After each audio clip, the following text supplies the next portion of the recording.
పక్కవాడికి ఉపకారం చేయమంటే ఒక్కడు చేయండి.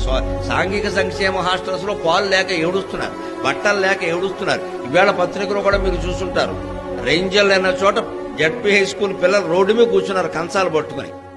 మేము అన్నం తినలేకపోతున్నాం, పురుగుల అన్నం పెడుతున్నారు, నీళ్లచారు పోశారండి.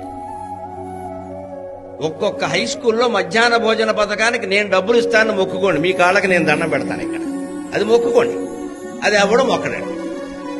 వాళ్ళకి పడితే మనకేం వస్తుందండి? ఏం రావాలి? ఏదో ఆశించే మొక్కలా?